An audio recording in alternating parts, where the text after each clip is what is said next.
کمرے کے اندر حبس اور گرمی کا راج تھا، لیکن اسی حبس سے زیادہ بھاری وہ جملے تھے جو اس ساختہ حال چھت کے نیچے گونج رہے تھے۔ دوپہر کا وقت تھا، سورج آگ برس رہا تھا۔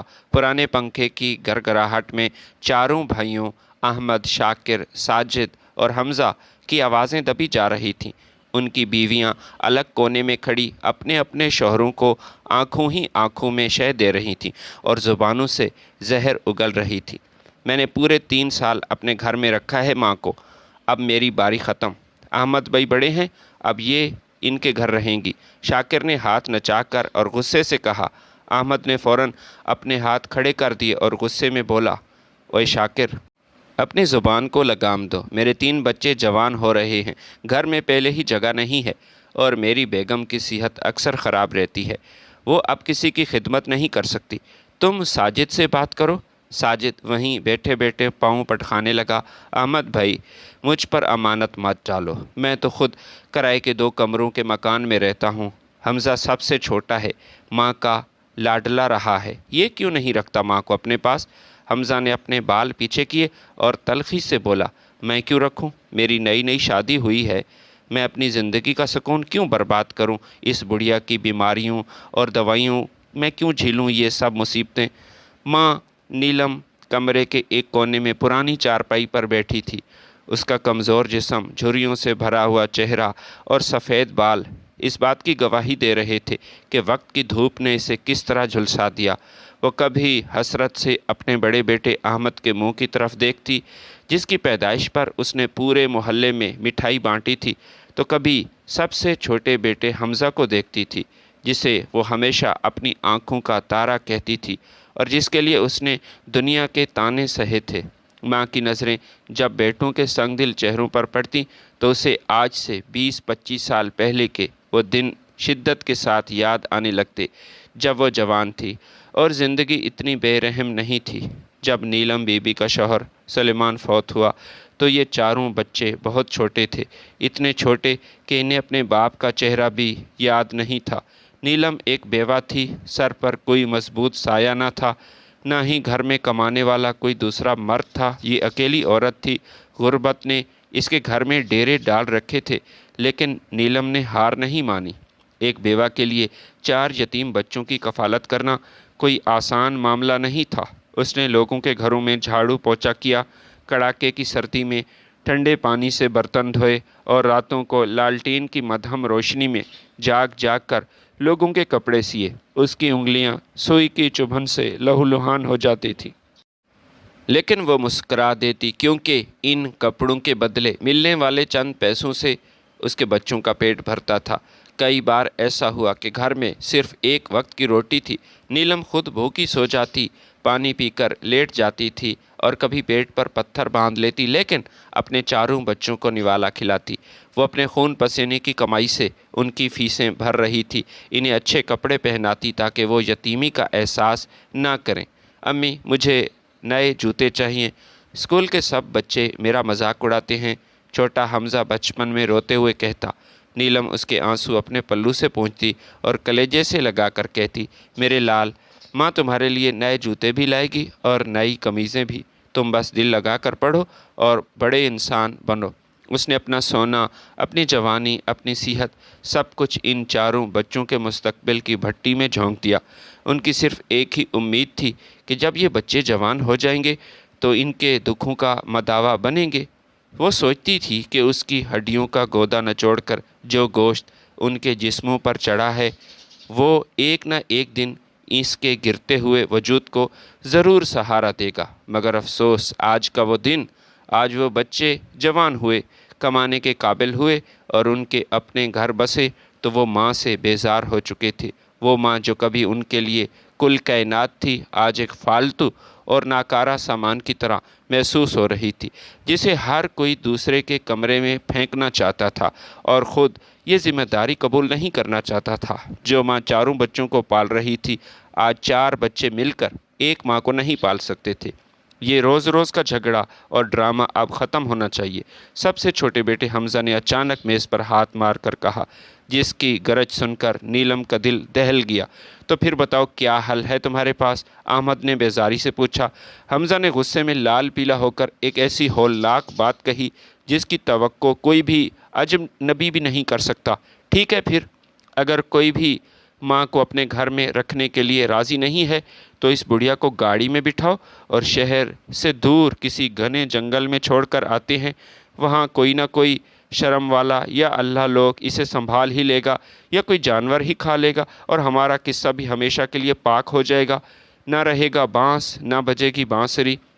حمزہ کی یہ بات سن کر باقی تینوں بھائی ایک لمحے کے لیے خاموش ہوئے۔